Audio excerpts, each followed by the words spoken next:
할렐루야. 네, 오늘 참 좋은 날입니다. 특별히 어제는 우리 고유 민족의 명절, 최고의 명절 할 수 있는 설날이었습니다.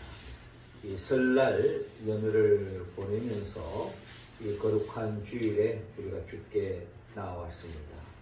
하나님께는 영광이요, 우리 모두에게는 특별히 이 설날에 주는 하나님의 복이 우리의 삶 속에, 우리가 섬기는 가정 속에, 또 직장 속에, 또 이 사회 속에, 무엇보다 주님의 몸된 교회 하나님의 복으로 충만하여서 또 한 주간도 올 한 해도 더없이 행복한 삶이 펼쳐지기를 주의 이름으로 축원합니다. 설날이 되면은 우리가 보통 가정에서 하얀 떡을 썰어서 또 하얀 그 뼈국물에 떡국을 이렇게 먹습니다. 왜 이 설날에 이 하얀 떡을 썰어서 또 떡국을 먹는 그 유래가 있는데요. 특별히 설을 센다고 하는 것은 결국 지나온 삶 속에서 우리가 더러워진 마음, 또 깨끗하지 못한 그런 모든 흠과 점을 깨끗이 씻어내는 것이 바로 이 설날의 의미라는 것입니다.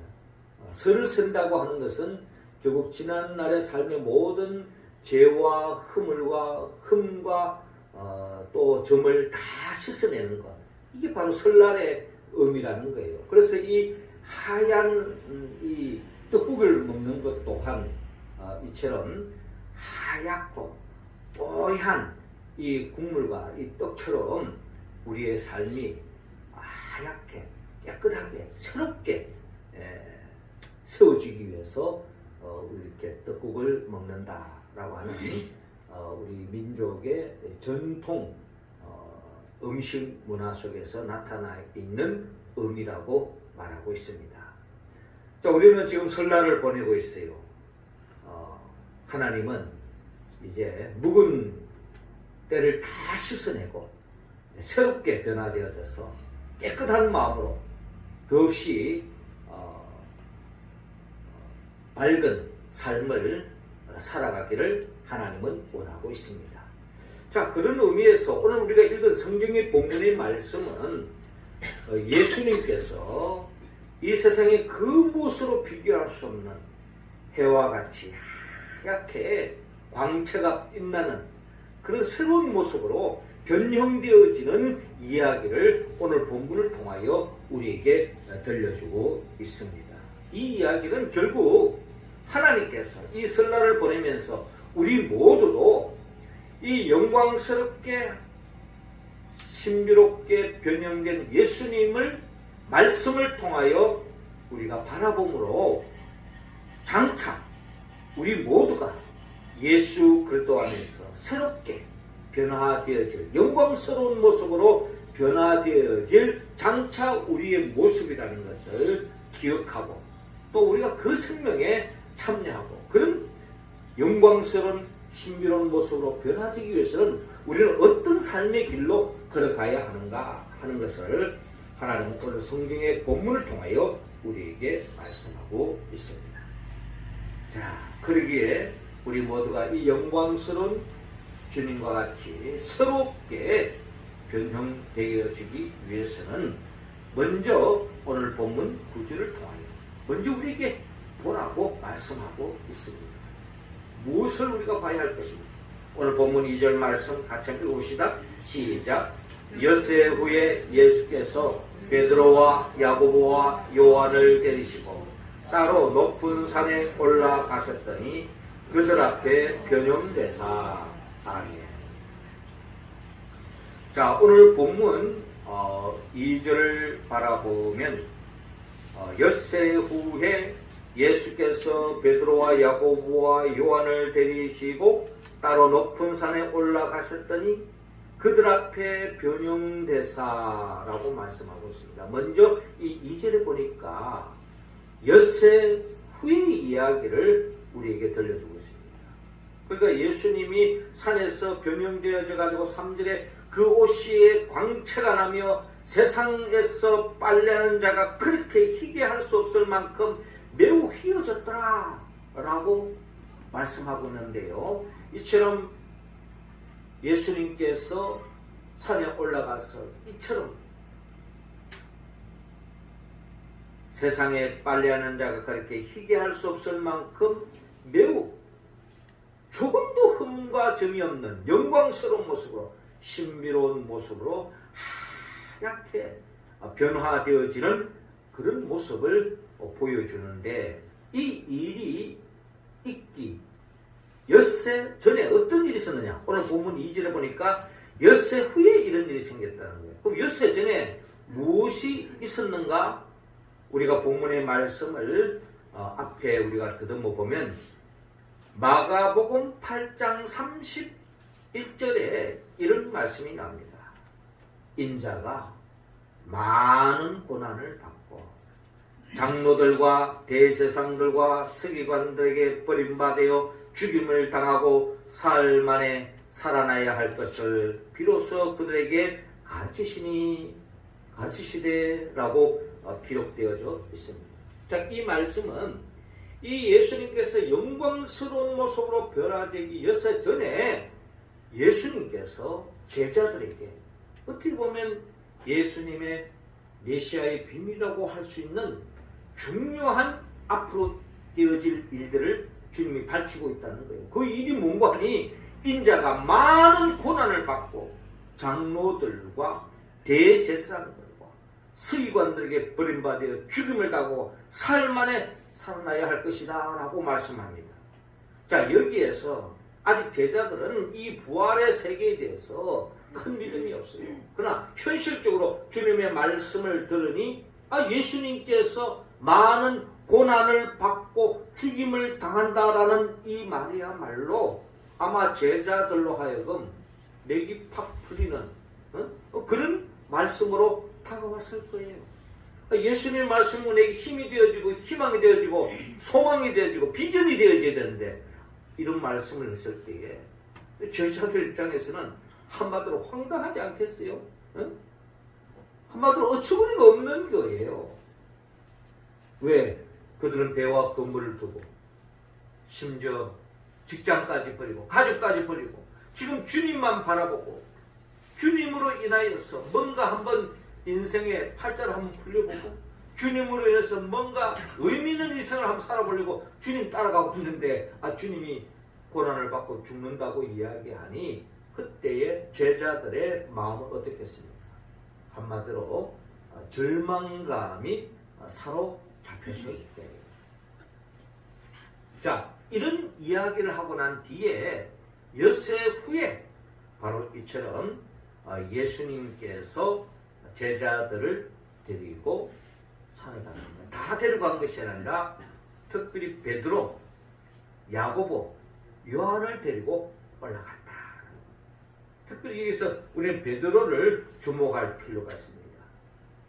베드로가 왜 12제자 중에 베드로는 수제자니까 데려갔다는 말도 있지만 주님이 고난을 받고 죽음을 당한다 했을 때 그 중에 특별히 베드로가 예수님께 항변을 합니다. 그 항변은 다름이 아니라 그런 일이 있어서는 안 되겠다. 이런 일은 절대로 있어서는 안 됩니다. 라고 하는 베드로의 항변이겠죠. 그때 예수님께서 33절에 베드로에게 사단아 내 뒤로 물러가라. 내가 하나님의 일을 생각하지 아니하고 도리어 사람의 일을 생각하는 도다 라고 말씀하는 겁니다. 그러니까 주님이 고난을 당하고 십자가에 못 박혀 죽는 이런 이야기는 결국 사람의 일이 아니라 하나님의 일이요 하나님의 뜻이요 하나님의 계획이라는 거예요. 그래서 예수님은 그 하나님의 뜻을 받들어 그 길을 가야 하는데 그것을 밝혔을 때 제자들이 실족하면 이루 말할 수 없었을 거라는 겁니다. 자, 그런 상황 속에서 예수님께서 엿새 후에 제자들, 특별히 베드로와 야고보와 요한을 데리고 높은 산에 올라가서 이렇게 영광스러운 모습으로 변화되어지는 그 광경을 제자들이 보게 되었다라는 것입니다. 이 말씀은 결국 오래전 변화산상에서 3명의 제자만 본 것이 아니라 오늘 기록된 이 말씀을 통하여 훗날의 다른 제자들도 그리고 오늘 우리들도 이 모습을 주님은 보기를 원합니다. 말씀을 통하여 이처럼 해와같이 빛나는 영광스러운 신비로운 주님의 모습을 우리 모두가 보기를 원합니다. 거기에는 이유가 있다는 거예요.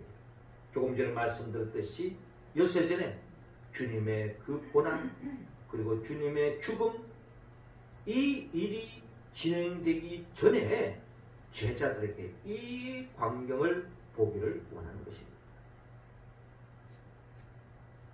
이것을 본 사람과 보지 못한 사람의 삶에 엄청난 차이점이 있다는 것입니다.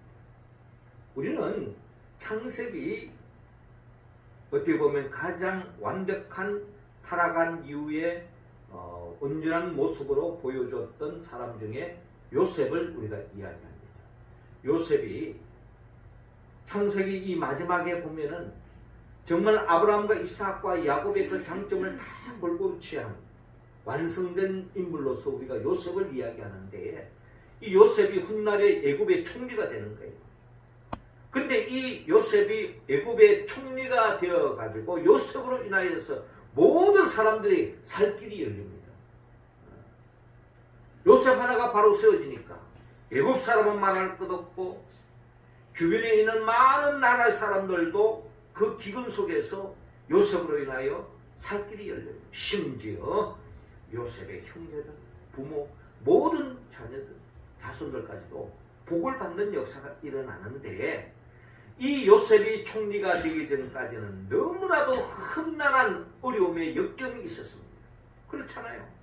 형제들로부터 버림을 당하고 노예로 잡혀가고 누명을 덮어쓰고 감옥에 갇히고 언제 죽을 줄 모르는 그런 위태한 삶의 위경에 처했던 것이 바로 요셉의 삶의 과정이었습니다. 그런데 그 모든 역경을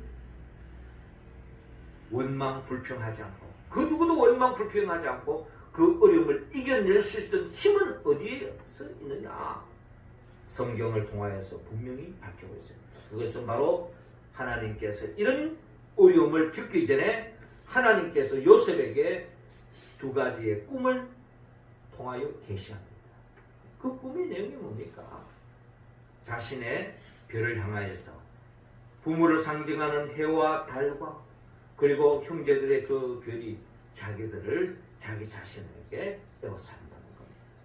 그리고 자신의 볕단을 향해서 형제들의 볕단에 자기를 향하여 절을 하는 그런 광경, 참으로 오묘한, 믿기지 않는, 그러면서 너무나도 벅찬 그런 꿈을 꾸게 하는 것입니다. 한마디로 장차 이 요셉을 중심으로 해서 이 가정이 세워지고 바로 세워지고 이 요셉이 존귀함을 받는 그런 의미로서의 꿈을 해석할 수 있는 거죠. 자, 이 꿈을 품은 요셉은 꿈을 품고 난 뒤에 엄청난 어려움이 다가옵니다.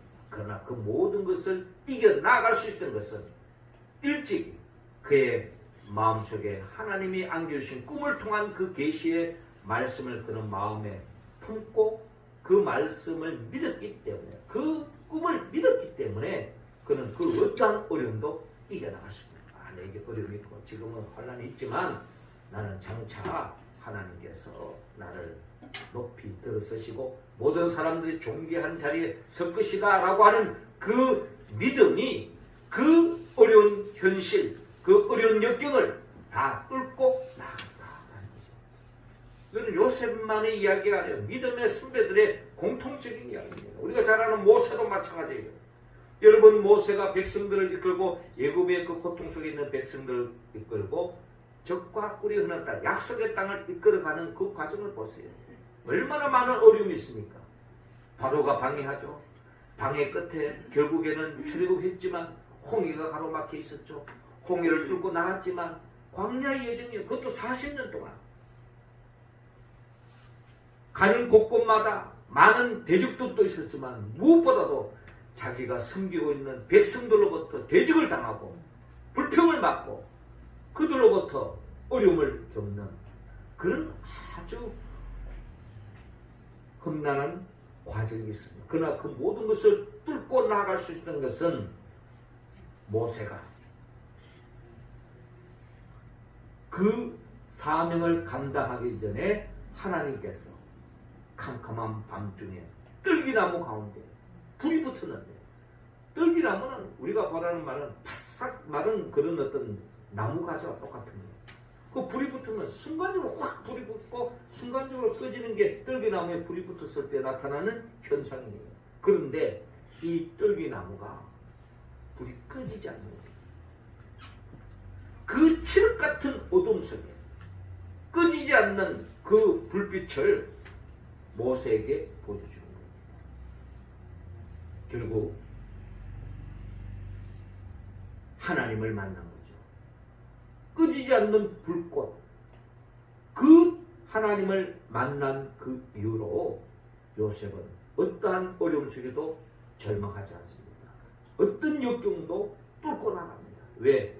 꺼지지 않는 불, 하나님이 나와 함께 하신다고 하는 그 믿음이 있었기 때문에 칠흑 같은 어두움의 광야 여정이지만 그는 그걸 다 뚫고 희망 속에 믿음으로 나아갔던 것이 바로 모세의 삶의 모습이요, 모세가 하나님의 일을 감당하는 힘이 바로 거기에서 나왔다는 것입니다.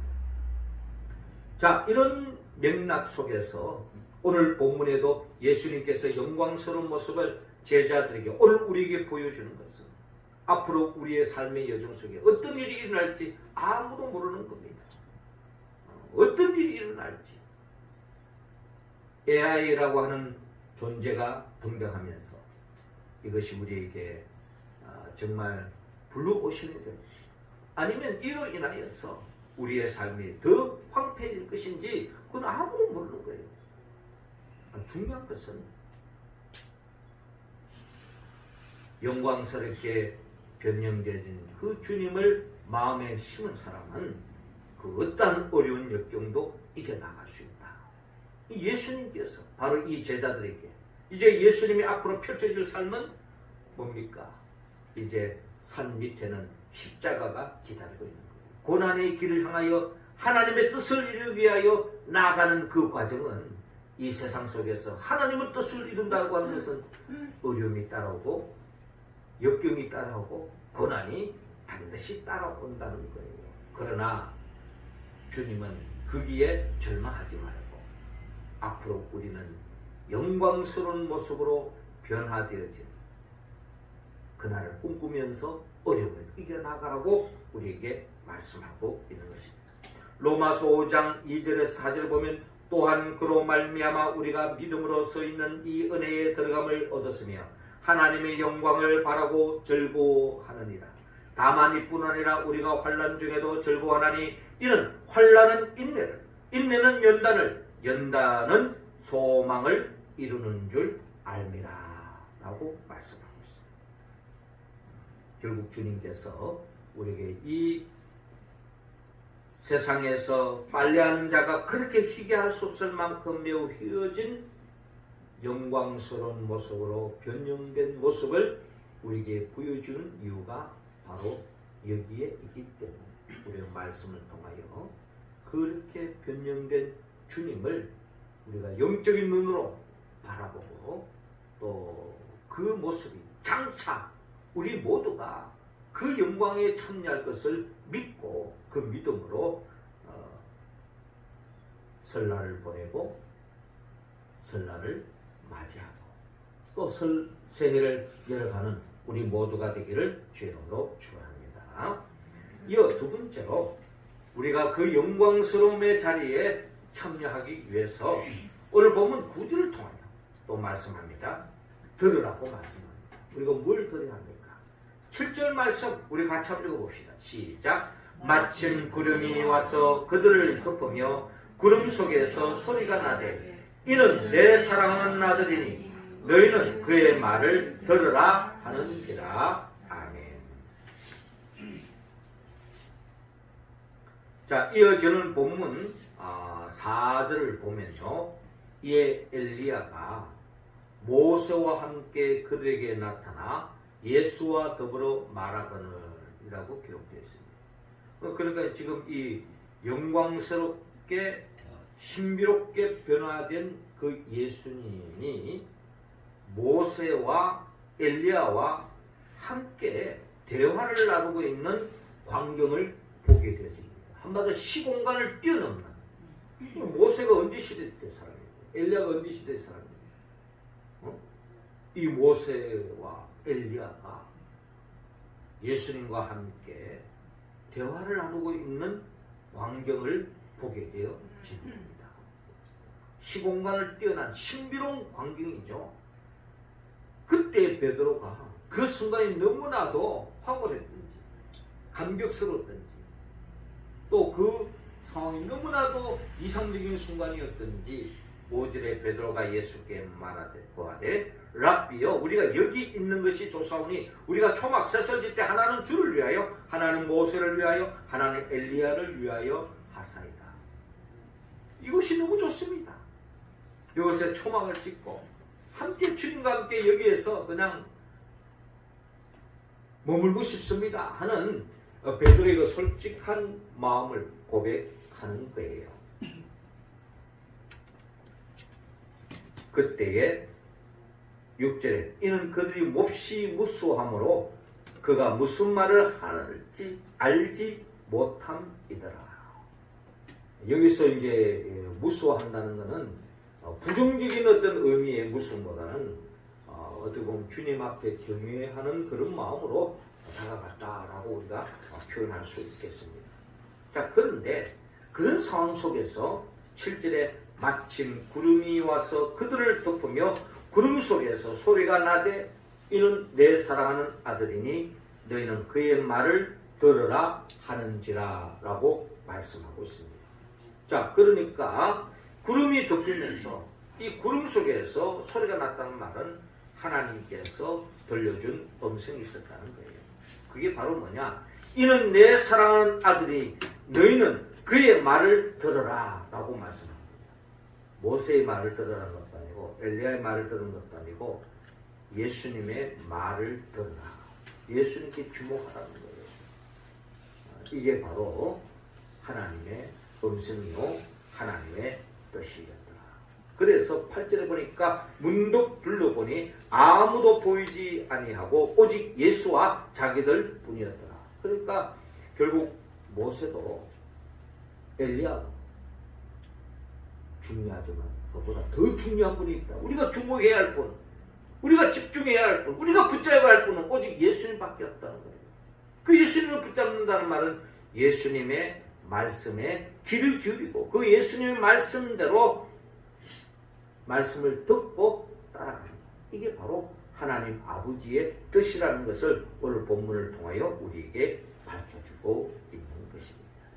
히브리서 1장 1절 2절을 보면 옛적의 선지자들로 여러 부분과 여러 모양으로 우리 조상들에게 말씀하신 하나님이 이 모든 날 마지막에 아들로 우리에게 말씀하셨으니 이 아들은 만유의 후사로 세우시고 또 저로 말미암아 모든 세계를 지으셨느니라 라고 말씀하고 있습니다.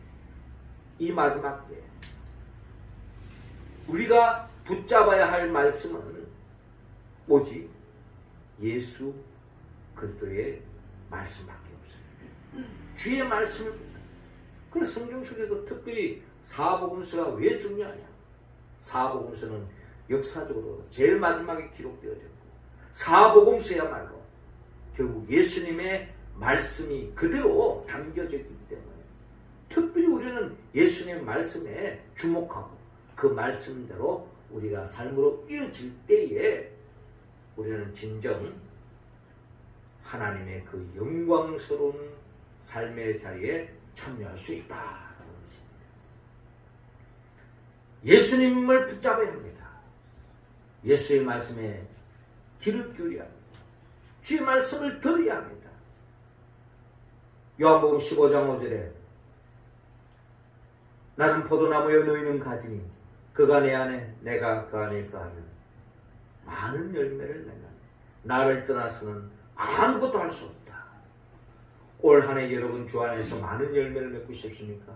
주의 말씀에 경청하고 주의 말씀을 듣고 주의 말씀을 들을 수 있는 유일한 길은 기록된 말씀을 통하여 선포되어진 말씀을 통하여 주의 음성을 우리가 들어야 합니다. 그때에 우리는 영적인 영양분을 공급받고 영적인 주님과 같은 많은 열매를 맺을 수 있다. 이는 내 사랑하는 아들이니 너희는 그의 말을 들어라. 원래도 우리 모두가 더욱더 이 세상에 들려오는 그 많은 소리가 있고 많은 뉴스가 있지만 이 세상에는 너무나도 가짜가 판치고 있습니다. 가짜가 판치고 있어요. 그래서 뉴스 시간마다 팩트 체크 뭐 이런 말을 많이 하지 않습니까? 이 정말 사실이냐? 지어낸 이야기냐? 꾸민 이야기냐? 자기 유익을 위해서 어떤 말로도 사기를 치고 거짓말을 치고 이런 것들이 이 세상에 만연되어져 있다는 거예요. 한 사람이라도 더 조회수를 얻기 위해서 유튜브에 보면은 얼마나 그냥 후황된 이야기를 해가지고 말이죠. 또 사람들이 듣고 싶은 이야기를 골라가지고 그게 진실과는 아무 관계없는 또 우리가 그걸 찾고 있어요. 내가 듣고 싶은 이야기. 그거보다 더 중요한 것은 주님의 말씀을 들으라고 주님 하나님 우리에게 말씀하고 있는 거예요. 더욱더 성경을 부지런히 읽고 최소한 1년에 성도는 1년에 성경 1독을 해야 됩니다. 최소한 그래서 주의 말씀을 들음으로 하나님의 그 예비하신 영광의 자리에 참여함을 받는 우리 모두가 되기를 주의 이름으로 축원합니다. 이어 마지막으로 우리가 그 영광스러운 생명으로 참여함을 받기 위해서는 품으라고 말합니다. 자, 9절 말씀 우리 같이 한번 읽어봅시다. 시작. 그들이 산에서 내려올 때에 예수께서 경고하시되 인자가 죽은 자 가운데서 살아날 때까지는 본 것을 아무에게도 이르지 말라 하시니 아멘. 자, 오늘 본문 9절에 그들이 산에서 내려올 때에 라고 말합니다. 이 말씀 참 우리가 주목할 필요가 있습니다. 베드로가 말했던 것처럼 그 산에서 예수님의 그 영광스러운 모습으로 변화되었으니 얼마나 감격스럽습니다. 거기에 머물고 싶었던 거죠. 그런데 주님의 마음은 산 밑을 향하고 있었다는 겁니다. 그 산 위에서 그 영광스러운 그 자리에 머물고 있는 것이 아니라 그 산 밑을 향하여 주님은 주목하고 산 밑을 제자들을 데리고 내려가고 있다는 거예요. 그럼 산 밑에 뭐가 기다리고 있습니까? 주님은 이 세상에서 받는 영광은 한시적이요 순간적이라는 겁니다. 그래서 주님은 영원한 영광의 자리로 나아가기 위해서 반드시 거쳐야 할 것이 있는데 그것이 바로 하나님의 뜻대로 사는 것이죠. 하나님의 원하는 길, 한마디로 십자가가 기다리고 있는 그 산 밑을 향하여 주님은 내려가고 있다. 제자들과 함께 내려가자고 말씀하고 있는 것입니다. 여기 우리는 주님의 마음을 품어야 한다는 것입니다. 주님께서는 분명히 말합니다. 경고하시되 인자가 죽은 자 가운데서 살아날 때까지는 본 것을 아무에게도 이르지 말라. 사실 왜 12 제자 중에 3명만 데려갔을까? 그 광경을 본 자나 보지 않는 자나 예수님을 배반하는 건 똑같아요. 성령 받지 않으면 기록된 말씀을 아무리 믿는다 할지라도, 기록된 말씀을 우리가 본다 할지라도 성령 충만함을 받지 않으면 이 말씀이 내 것이 될 수 없다는 거예요. 그저 그냥 하나의 이야기로 끝나는 겁니다. 그러나 성령 충만할 때에 이 말씀이 내 안에 살아 역사하기 때문에 결국 주님께서 인자가 죽은 가운데서 살아날 때까지는 본 것을 아무에게도 이르지 말라. 이 말씀의 의미는 저는 개인적으로 제자들이 주님이 죽고 3일 만에 부활하고 부활의 주님을 만나고 주님의 말씀대로 마가의 다락방에서 기도하고 성령 충만 받고 난 뒤부터는 이런 이야기들이 믿어지고 그 말씀이 살아 역사하여서 이 영광스러운 모습에 참여하기 위해서 어떠한 역경도 어려움도 감수했던 제자들의 모습을 바라볼 때에 우리는 이 말씀의 의미를 그렇게 해석할 수 있다는 것입니다. 결국 여기서 우리는 주님의 마음은 품어야 합니다. 그 마음은 다름이 아니라 우리가 영광의 자리에 참여하기 위해서는 반드시 고난과 역경과 십자가를 통과해야 합니다. 이게 바로 성경의 진리입니다. 십자가를 통과하지 않고는 부활의 영광으로 나아갈 수 없다는 거예요. 왜 성경에서 어딜 가든 다 십자가를 이야기하고 우리 교회 꼭대기도 십자가를 왜 표현합니까? 십자가를 통과하지 않고는 하나님의 뜻대로 살지 않고는 영광의 자리에 이룰 수 없다는 거예요. 이게 바로 진리입니다. 거짓 선지자들 자꾸 호황된 것을 이야기하는 거죠. 그렇지 않습니다. 성경은 분명합니다. 주님의 말씀은 반드시 자기 십자가를 지고 가야 됩니다. 그때에 영광에 참여할 수 있다라는 것입니다.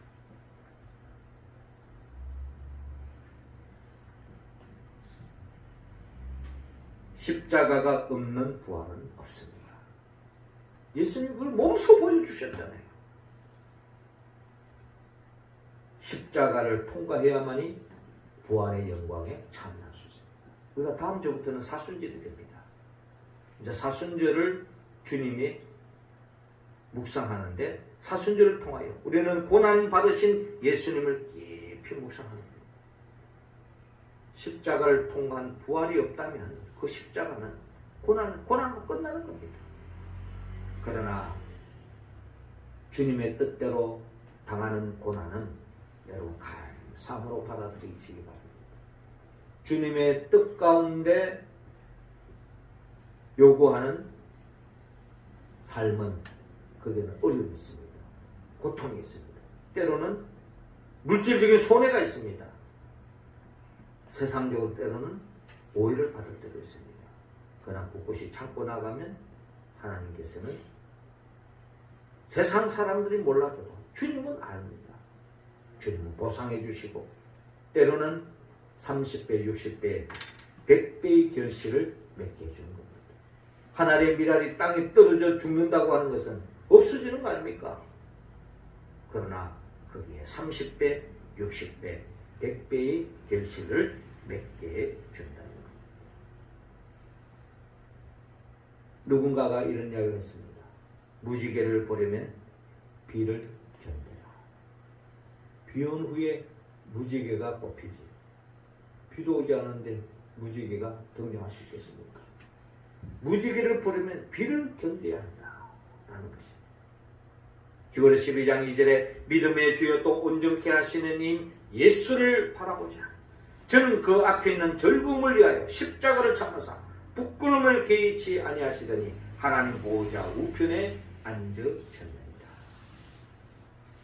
믿음의 예정 속에 올해를 또 우리가 새롭게 열어가지만 어려움이 있을 수도 있습니다.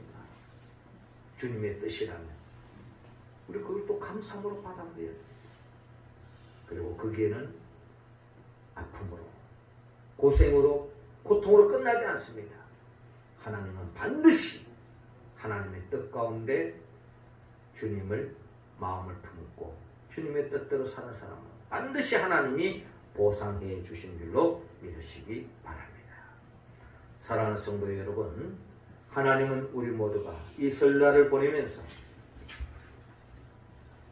지난 날을 다 씻어버리고 영광스러운 모습으로 세워지기를 원하고 또 그런 삶으로 나아가기를 원합니다. 그러기 위해서는 오늘 영광스러운 모습으로 변화된 주님을 보기를 원합니다.